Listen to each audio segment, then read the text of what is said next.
Good afternoon, everyone. Welcome to the next talk. My name is Asokan, and I'm going to be giving this talk along with my colleague Lachlan Gunn. We're going to be co-presenting this talk. We are both from Aalto University in Finland.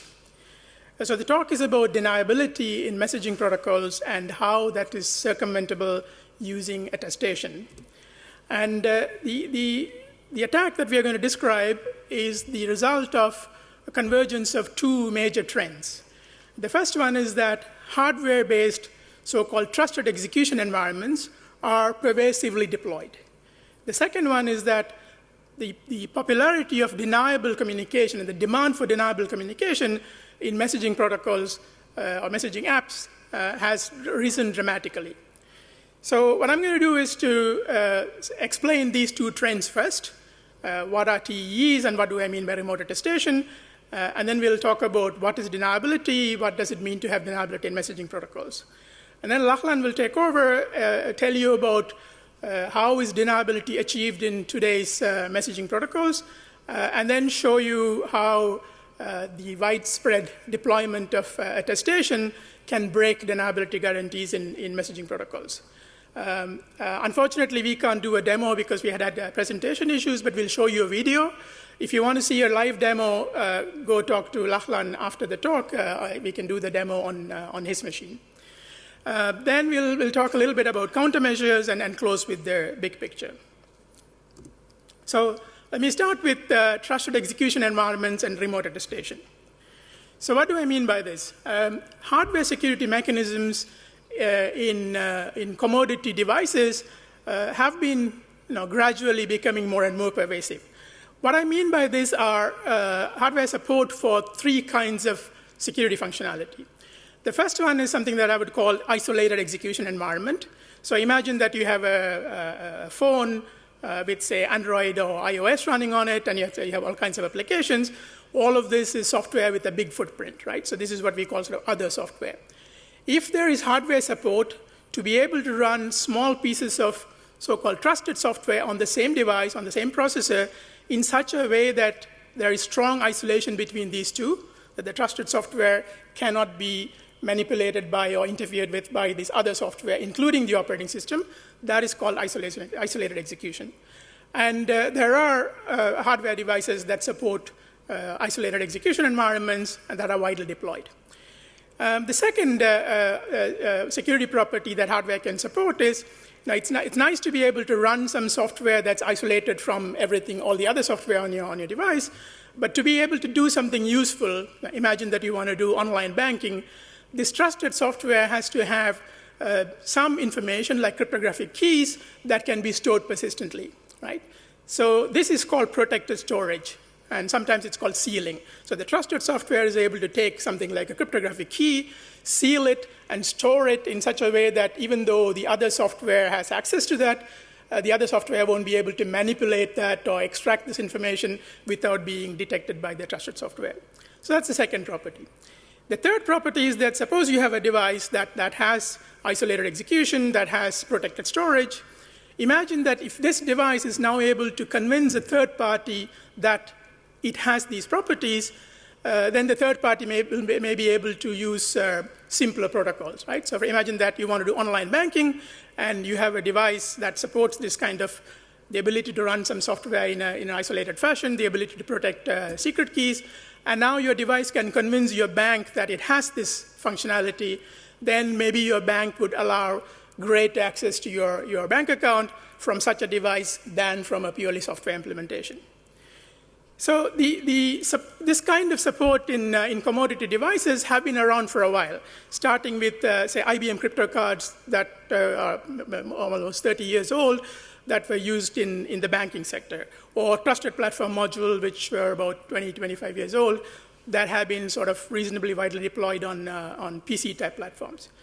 But what's interesting in the last 15 years or so is that in common hardware, such as smartphones, tablets, PCs, cloud platforms, this kind of support for trusted execution environments have been widely deployed. So if you have a smartphone in your pocket today, it's probably made by using an ARM-based core. And ARM has a technology called Trust Zone that provides this kind of trusted execution environment. And such trusted execution environments in smartphones and tablets have been around for almost 15 years. Intel recently announced a technology called software guard extensions that provide similar functionality for x86 platform. So the fact that these are widely deployed allow developers and system builders to design interesting new protocols which can provide the kind of security that wasn't previously possible if you were using only software-only mechanisms. So this is why trusted execution environments are interesting, and like I said, it has been widely available. So what is remote attestation? So I mentioned briefly earlier that if your device has a trusted execution environment, and if you can convince a third party, a remote verifier of this functionality, then they'll be able to do more interesting things than they could do before.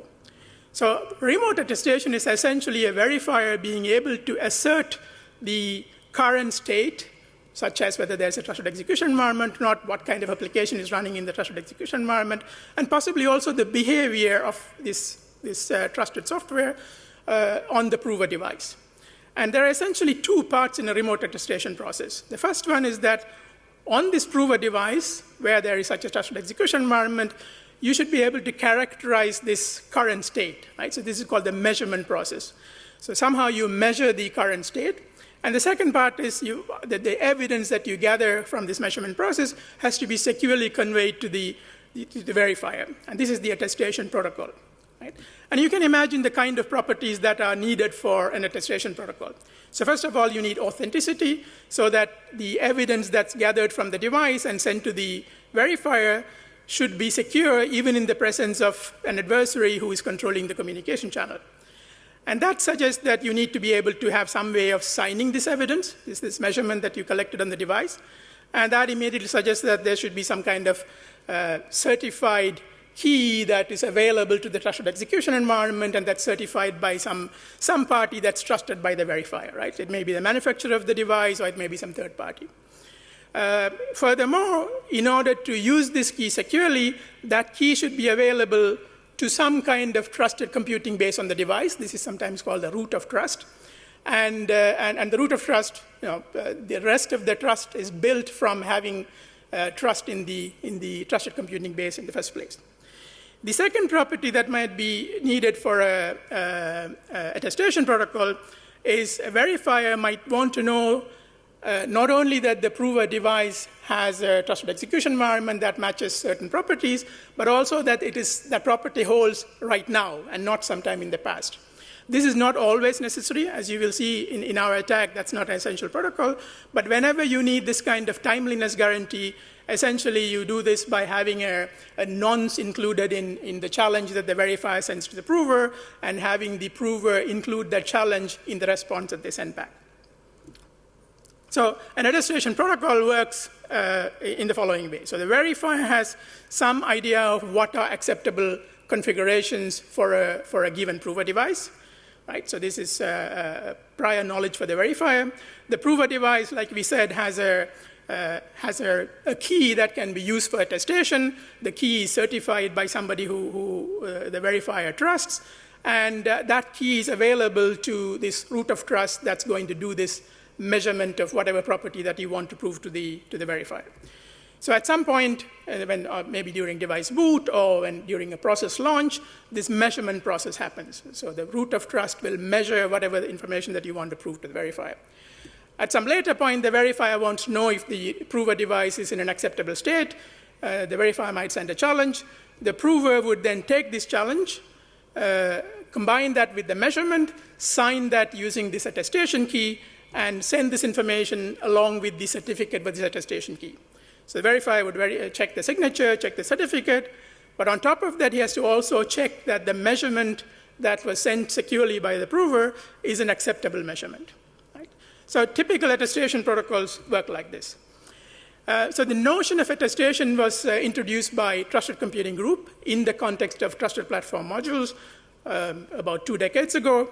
And like I said at the beginning, what is more interesting is that trusted execution environments supporting remote attestation are now widely available in smartphones, in PC platforms, in server-grade platforms, and so on. And the fact that they are available is good in some sense, because you can have, for example, secure banking and all kinds of interesting protocols that provide better security than before. What we're going to show here is that how it might be used in a negative way. I talked about measurement or gathering this evidence. Typically, the measurement is you want to prove to verify that you are running a process that was started from a specific application. And the measurement is then called a binary measurement or binary attestation, and essentially it's taking a cryptographic hash of the binary code from which you started the process.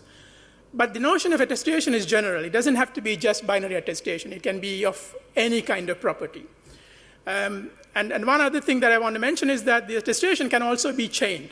So for example, if you are attesting an application, you will take a binary hash of that application code from which you're going to start the process, but you can add other things. For example, the application might make some statement about some property, right? Some data that it produced as a result of running some computation. So in addition to the measurement of the code itself, you can include this additional data, and that amounts to saying the verifier being convinced that not only is the prover or is running a certain application, but also the application uttered some statement as a result of some computation. And there are different ways of doing this kind of additional information to the attestation. And you'll see later how this can be used. So this is what I want to say about attestation. And if you want to sort of take one thing away from this brief introduction, that is the following. If there is a way for a trusted execution environment to locally verify some property, such as the signature of an application, attestation allows a way for this trusted execution environment to securely convey this property to a remote verifier. So anything that can be locally verified, now you can use that to convince a remote party. So that's about attestation. Now let me tell you about this deniability in messaging protocols. So if you think about any messaging protocol, like if you're using Signal or WhatsApp or whatever, the natural security requirement that you would want to have is the ability to authenticate the source of the message that you receive, right? So if I'm communicating with Lachlan using WhatsApp, he sends me a message, I want to know that it was really sent by Lachlan and not somebody who broke into our communication, right? Deniable messaging protocols do provide authenticity, but they have this additional property that even though I can verify that a message came from Lachlan, I'm not able to convince any of you that Lachlan sent this message. So I want authenticity, but he wants that I shouldn't be able to convince anybody else that he sent me a message. So what you want is to any third party to be able to not differentiate between a message that the actual sender sent and a message that somebody fabricated. And typically, deniability is provided by ensuring that there is sender authentication, but after the fact, anybody can produce a transcript that looks like the genuine transcript. And a third-party verifier won't be able to tell the difference between a genuine transcript and a fabricated transcript. And Lachlan will later show you how this is done. So Signal, WhatsApp, Pigeon, and many of these modern messaging protocols do support deniability in this sense using cryptographic mechanism, right? So this is sort of widely available these days. So what is it that you can achieve if you are using a cryptographically deniable protocol, right? So you can imagine why you would want to do that, right? If you are a whistleblower who wants to talk to a watchdog or a journalist, and you want to tell them about something that might land you in trouble, you might want to use a protocol that provides authenticity so that the journalist can verify that it's you really who's saying this, but they won't be able to out you or frame you in any way, right? So suppose Alice is such a person who wants deniability, and she's talking to Bob, and she is using a cryptographically deniable protocol, right?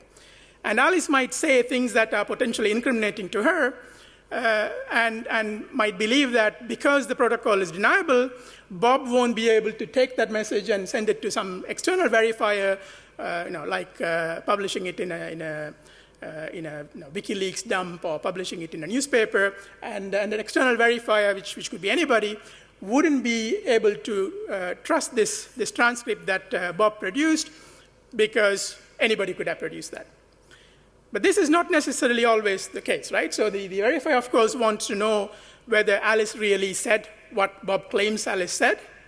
But even if you are using a cryptographic deniable protocol, if the verifier trusts the reporter, which in this case is Bob, then it wouldn't matter whether Bob could have fabricated or not, right? So if I trust Lachlan and Lachlan tells me that Alice said something to him, then I might believe that regardless of whether they use a cryptographic deniable protocol or not, right? So the use of cryptographically deniable protocol is relevant only when the informant who is taking this transcript and trying to convince some verifier is somehow inherently not trustworthy. So there are lots of trustworthy informants, right? So if you're a witness under oath, people might believe what you say because you are a witness under oath, and there are other ramifications if you lie. So even if somebody was using a deniable protocol to talk to you, if you under oath claim what they said, that you are reporting what they said, verifiers might believe that. Journalists might be such trustworthy reporters as well. But not everyone is such a trustworthy reporter. For example, there could be a nation-state adversary who takes email dumps from breaking into somebody's device and publishes them, right? So there is no reason to suspect that this nation-state adversary wouldn't have fabricated the evidence.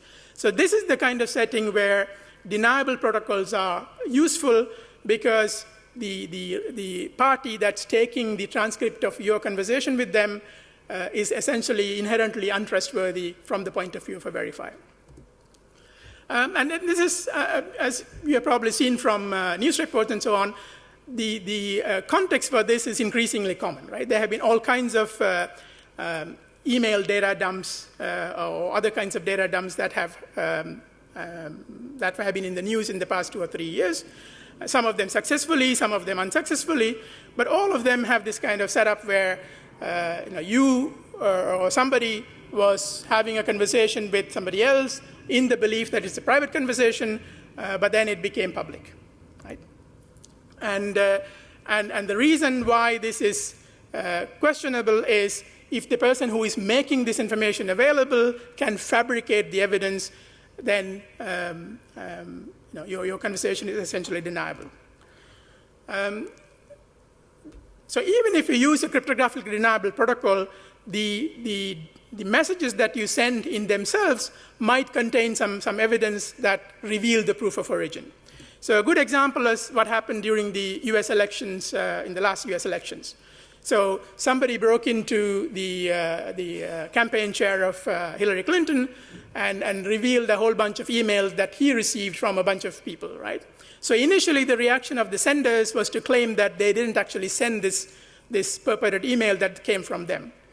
But WikiLeaks, who published this dump, shortly after these denials, they published the DKIM signatures on those emails. And that essentially served as proof that those people who claimed that they didn't send the mail actually did send the mail because there was authentication from the source of the, certifying the source of the origin of those mails.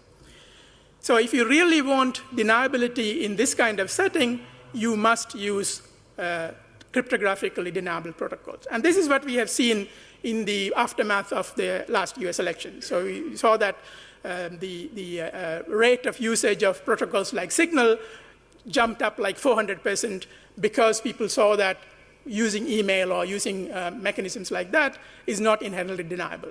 Okay? So now I'll hand over to Lachlan, who will tell you how deniable protocols work in practice. Hi. So the traditional way of setting up a secure channel provides a kind of deniability in itself. So what you normally do is you do some kind of secure key establishment, and then after that you use symmetric crypto. And one of the features of this kind of symmetric authentication is that you use this kind of shared symmetric key, so in this case, kauth. Now, whoever is able to generate those tags, or whoever can verify those tags, they are also able to generate them. So if you can verify the authenticity of a message, that also gives you the ability to forge messages from that sender. And this is what makes this type of protocol somewhat deniable, because if Alice sends Bob a message using a protocol that's built like this, then the result is that if Bob tries to tell some verifier, so let's call the verifier Valerie, Bob tells Valerie that Alice said something, Valerie can't tell whether Bob is telling the truth or whether Bob just forged the message using his known information. So some concrete examples of this. Now, protocols have been designed that have deniability as a specific goal. So the OTR protocol, the off-the-record protocol, is perhaps the earliest example of this. So this takes the same kind of structure where you do an asymmetric key establishment and then you use symmetric crypto to authenticate individual messages. But now, once you've verified the authentication tag on a message, you release this MAC key. So you release this previous key that was used for verification. The result is that once this key has been released, anyone who's looking at these messages going over the wire, they can now forge authentication tags that look like they came from the sender. So this makes this kind of protocol, or makes this particular protocol, more deniable than if you use something like, say, TLS. And the result is it's easy to make transcripts that look realistic. So this protocol was around for quite a while, but in the last few years, the Signal protocol has become more popular. One of the reasons for that is that it works asynchronously, and so you don't need to have two people online to have a conversation. But a nice feature of this is that it is inherently significantly more deniable than protocols like OTR. So when you set up a Signal conversation, you set up you take a few different keys and you do some key exchanges to produce the session key. So you have a long-term identity key, so Alice has her own big A, but you also generate, for each conversation, an ephemeral key, in this case, a little a. And this is useful for forward secrecy, so that you can throw this away and then someone who compromises your long-term key can't read all your old messages. But what Signal does a bit differently is that they do this tripartite key exchange. So rather than do just a simple Diffie-Hellman key exchange, Alice does a Diffie-Hellman key exchange using her long-term key and Bob's short-term key, and between the short-term keys and so on. But the result is that you now need to have the private keys that you can use for all three of these Diffie-Hellman exchanges here. So you need to know the private key big A or little b. You also need to know either little a or big B, and you need to know one of the little a or little b. So from Alice's perspective, looking at this second line here, so Alice knows that she generated little a. She knows that she kept little a secret. So whoever she's talking to, whoever else knows this session key K, must know big B and therefore must be Bob. So this is where Signal gets its authentication from. But now let's look at deniability, because this key exchange has some helpful properties, and in particular anyone can forge the key exchange. So anyone can produce a completely legitimate looking transcript that claims to be from any two people without knowing any of their private keys, or without getting hold of any of their private keys. And it does this without compromising authentication. So how do we do this? So first we pick some private ephemeral keys, little a, little b. And this is fine, this doesn't need any special knowledge because all you need to do is basically generate a random number. Now, you go to a key server. So in this case, because at Signal they have their own server infrastructure set up so that you can look up someone's phone number and get a public key in return and various other things. So this is all either public information or something you can generate yourself. But notice that because you know little a and little b, and you know both of them, the situation is different from the case where there is a legitimate conversation between Alice and Bob. And the result is that you can now compute all three of these Diffie-Hellman components, because knowing both little a and little b is enough to compute each of these secrets. You can now generate this secret key K, and that lets you generate a whole Signal transcript that looks like it's really between Alice and Bob, but you can just make it yourself. So the result is that looking at a transcript like this of a Signal section, even if you now know all of the keys and you can verify that everything makes sense, it gives you no information on whether or not someone really said something. And so this takes us back to this idea that the easier it is to forge realistic-looking transcripts, the more deniable it is, because there's nothing here to tie Alice and Bob to a conversation. So now let's move forward to the attack. So our model here is that Alice and Bob are having some conversation with each other, and they're using a deniable messaging protocol.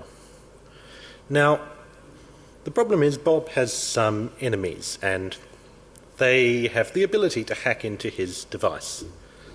And what they do is they hack into his device and either use a TEE on the device or steal his key, and they run the messaging program P. So at this point, nothing has changed except Bob's messaging client, so his Signal client in this case, but could be anything, that runs inside this TEE. Now, once this is done, we have that messaging client, we modify it a bit so that it produces a nice transcript of what was said, who said it, basically a nice record of evidence.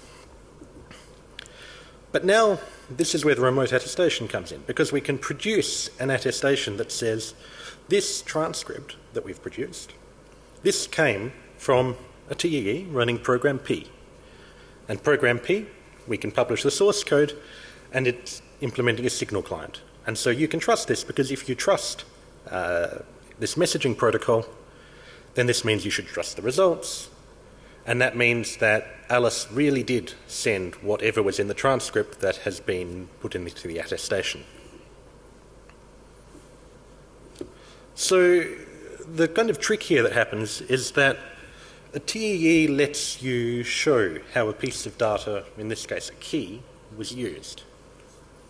So the traditional kind of view is that symmetric authentication means that anyone who is able to verify an authentication tag or who can verify that a message is legitimate, that gives them the ability to forge additional messages. But if you use a TEE to do your verification, then only this program P that's running in the TEE is able to use that key. So up to this point, perhaps there isn't an enormous change, but when remote attestation comes in, you can now prove to someone else that a verification operation was performed by this program P using the key, and that the key has been kept secret. So now, even though having the key gives you the ability to forge a transcript, you can prove that you've not forged anything, you can prove that you're telling the truth, and the result is that this authentication becomes transferable. So how we did this in practice, we used Signal in our particular case because it's popular, the protocol is used in a lot of places, the software architecture is kind of nice to work with, but any protocol will do except for some exotic ones that we'll talk about a little bit later. So we took this unofficial Signal CLI client, which contains all the normal stuff. So it contains some UI code, some network code, and then a cryptographic state machine. We then used an SGX enclave, which is a type of TEE that's in Intel processors since Skylake, so I think around 2015. And we take the signal cryptographic library, implement it inside this TEE, and add some extra code that can do generation of the transcript and does the attestation.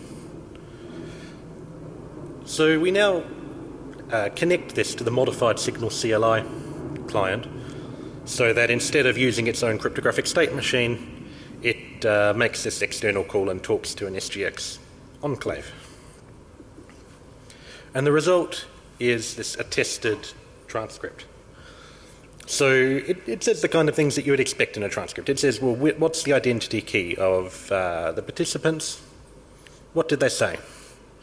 And then when you get to the end of the transcript, there's this remote attestation. And now someone who looks at this transcript and who can verify the remote attestation can then say, well, I know that this is a signal client. I know that it said, well, this came from Alice as identified by her identity key, and that it said this kind of something incriminating, or I did something embarrassing, or whatever. So now Alice is no longer able to deny what she said. So whoever broke into Bob's device can take this attestation, publish it on WikiLeaks, and anyone looking at it can be sure that it is something that was kind of legitimately stolen, rather than something that was just made up. So here's our demo. We've had some technical issues, so we've got a video here. So let's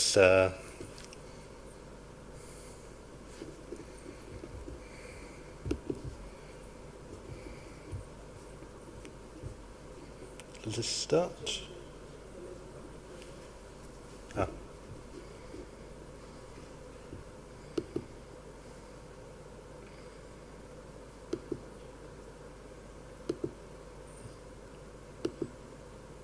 Thanks. So Bob runs his attack, and in this case we've got just a normal signal client running on an Android phone. And so he has his conversation with Alice. Now Alice sends whatever messages she wants to send. She can't tell the difference. She doesn't know that Bob is using this special client because she's just using the normal signal protocol. So she says whatever embarrassing thing she doesn't want to get out. And Bob, again, he's got a signal client. It's a bit modified, but it's still a signal client, and he sees these messages coming in. Now, at the end of their conversation, Bob will produce a transcript. And this transcript includes a remote attestation. And so it includes these messages that the verifier can then look at.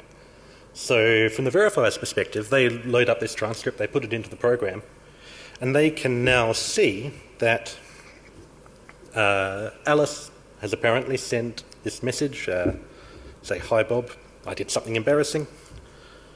It shows her identity key, but now, because of the attestation, we can see that this particular program, so that had this particular hash of its code, which is what the MR enclave represents in the Intel system, that this particular piece of code produced this transcript. You can look at this code, make sure it is really an implementation of the signal protocol, and you can now be sure that these messages really were authenticated.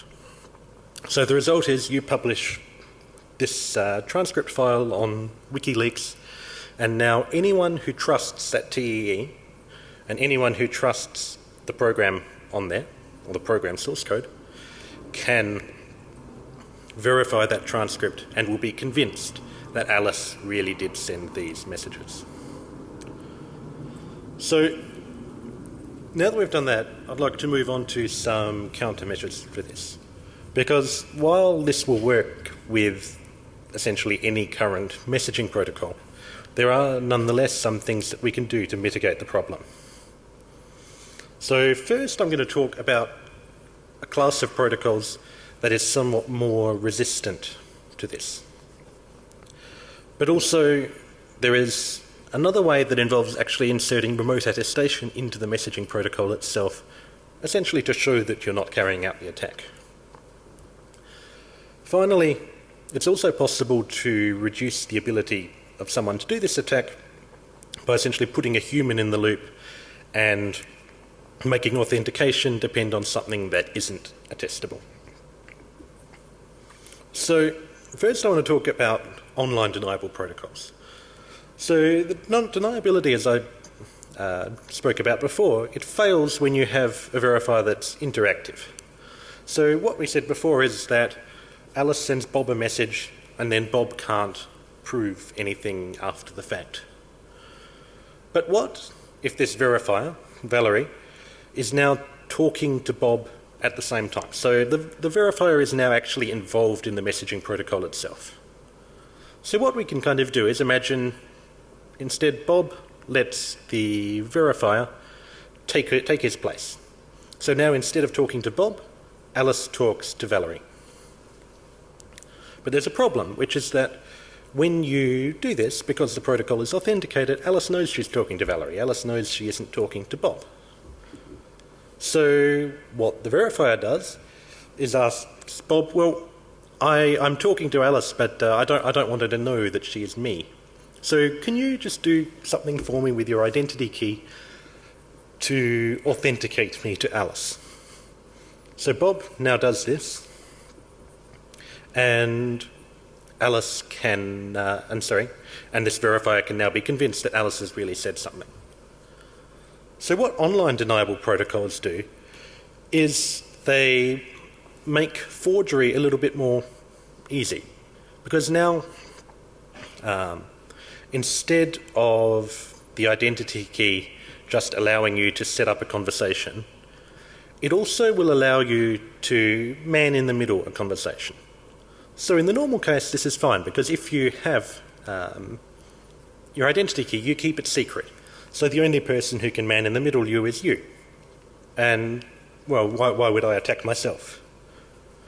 But with this kind of protocol, now if Bob tries to help this verifier to verify messages from Alice, that verifier doesn't know if Bob is actually using his identity key to help forge messages, or to try to forge messages from Alice.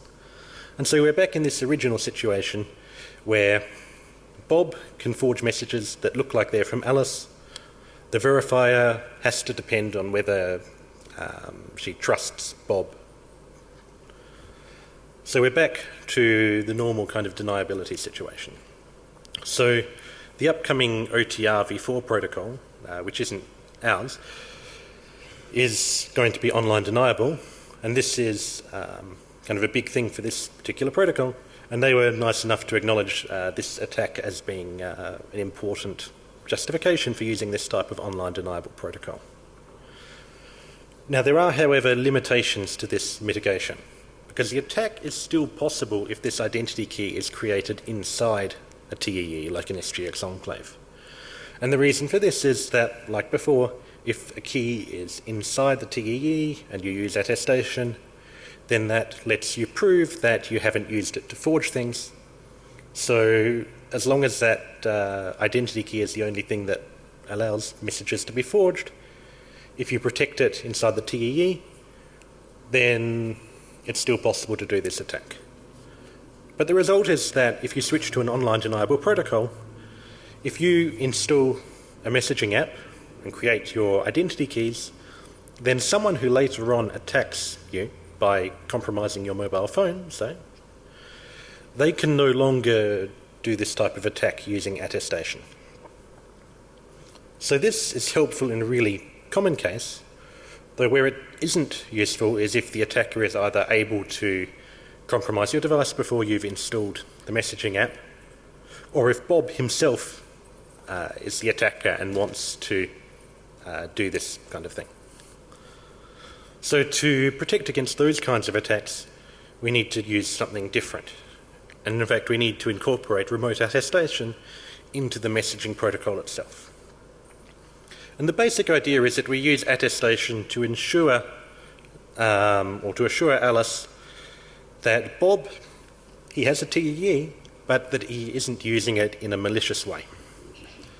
So one thing that he can do, for example, is to try to show that a private key, it's not stored in a TEE, it's stored somewhere outside where the operating system can do whatever it wants with it.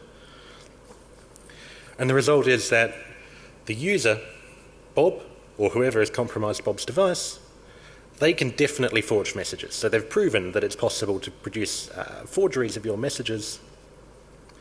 And so you can be certain that an attestation attack won't be convincing. So the downside of this is that it requires you don't protect your keys using a TEE, and this is bad because everyone wants to try to protect their keys. So an alternative is to try to implement the entire protocol inside one of these trusted execution environments and just don't do the attack. And you include in the protocol an attestation that says you're not carrying out this attack.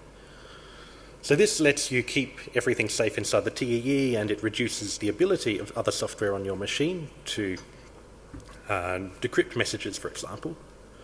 But it has the downside that as a countermeasure, it's less effective because you're attesting this huge piece of code, and whoever is receiving it, so Alice receiving this attestation from Bob, she needs to look at this huge program implementing a whole messaging client and be convinced that Bob isn't doing anything underhanded.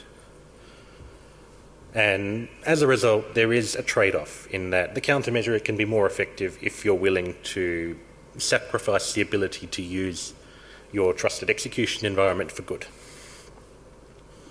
So the final countermeasure that I'll talk about, which I've described as putting a human in the loop, depends on the fact that attestation can only convince someone else of what is actually verifiable on the machine. So if you have some kind of user input, for example, that isn't attestable because the hardware doesn't have any proof of what the human who is pressing the buttons is actually doing. So what you can do is, instead of having a long-term identity key that you use with everyone, you set up some kind of bilateral set of identity keys that's different for everyone you talk to, and the users have to verify fingerprints manually, which they have to do anyway, if you want to be kind of really secure. And so when you carry out the attack, you still get an attestation, you still get proof that some messages came from someone with a certain identity key, but what you don't get is proof that a particular person actually owns that key. And this, conveniently, is also compatible with current UIs. So this is Signal's UI for comparing identity keys. So you pull up this window on your Signal client, the person you're talking to also pulls this up, the number should be the same. And it's just a big opaque blob, and so if you no longer use a long-term identity key that's the same for everyone, it doesn't matter because this is an opaque blob, and you'll get a different kind of opaque blob, but it's still an opaque blob that will be the same on both of your phones. So, just a brief summary of these. So online-deniable protocols, they're highly deployable because it's just a software change. And they're effective in at least some cases, and they're effective in the case where you're worried about someone coming in and compromising your device and publishing your messages online. So that's good, and that's important to a lot of people. But it's limited in that if an attacker takes hold of the device before the app is installed, then it doesn't help there.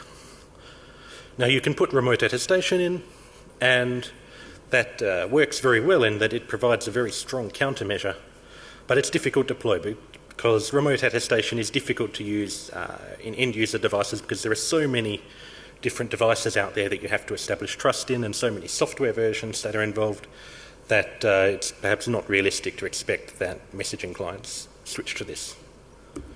So the last countermeasure that I talked about, where we essentially make authentication not verifiable completely on the machine, it's quite effective, and it doesn't require complicated changes, but it's very easy to get it wrong. Because, for example, if you have an authenticated key server lookup, so, for example, you have a TLS connection where you send a message to the Signal server, containing a phone number and it comes back with a public key. Well, now you have an authenticated linkage from this public key to a phone number, and they've lost their deniability because now there's this link, phone number, public key message. So as a result, we recommend switching to these online deniable protocols that are starting to become available. So, the big picture. First, it's not just messaging protocols. Anything that's machine verifiable will be at risk. So one perhaps positive use of this is that you can get a proof of anything that comes from a TLS server.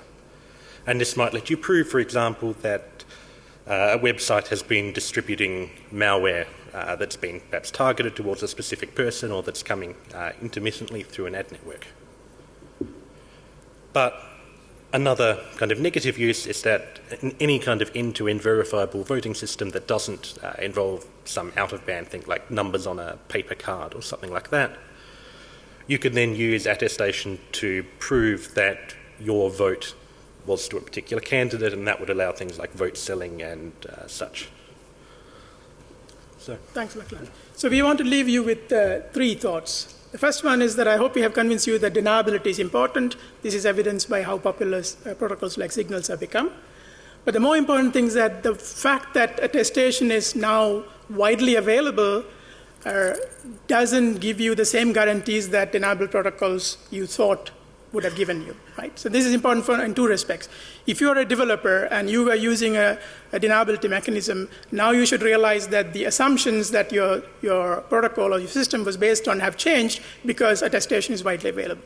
But more importantly, if you're a user who relied on deniability, if you are a whistleblower or if you're a dissident or somebody like that, and you were using a protocol like Signal or OTR or something like that, you should be aware that the level of deniability that you thought you had is not the same anymore, not because cryptographic deniability is broken. We haven't broken Signal, we haven't broken OTR, right?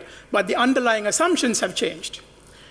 And the silver lining is that there are protocols that can reduce this window of attack, such as the forthcoming OTR v4. So with that, thank you very much, and I hope we can still take a couple of questions.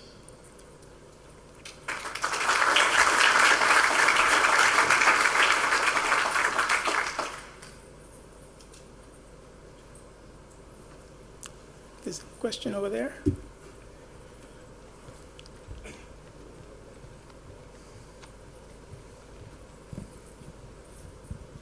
Just a general question. If I were to be chatting over WebRTC, for example, is it deniable or not? Is WebRTC deniable? WebRTC, I'm not familiar with how that particular protocol works, but does it provide some kind of authentication cryptographically, for example? Because if that's the case, then the attack will work. From what I understand about WebRTC, the authentication is done by authentication provider that you choose. For example, it would be if you choose to have Facebook authenticate you for your browser, or Google or Mozilla or any one of those identity providers authenticate you, then they would help you establish the communication by passing the keys from you to the other person and the other person to you, and then you have a secure channel established between 2 browsers, and then you have the communication going. So that's how WebRTC works in principle. But yeah, so. Okay, so I'll tentatively say that yes, that would work, because what you can then do is, so I'm, say, talking to Facebook and you have Google as your identity provider. So I use the attack on my connection to Facebook, and this whole process, I get an attestation to the fact that these keys are now shared with you. And then when I carry out the normal thing, I use the same attack, and that shows that this message or this call came from this particular channel, and because of that first attestation on the key exchange using these trusted parties, that then will link that back to the real-world identity. So I guess another way of putting is that I don't know if WebRTC itself provides deniability, but if it does, this attack would be applicable because it shows one party's behavior as being correct by using attestation from that device. Yeah. I mean, perhaps the kind of most straightforward way to put it is that if you have a protocol or if you have a system where on your screen you can come up with a person's name or long-term identity key that you don't have to kind of be involved with as a user, but just comes up on the screen, and if you can trust that. We're out of time. Thank you very much, but we'll be here, so please come and ask questions. Thank you. Thanks.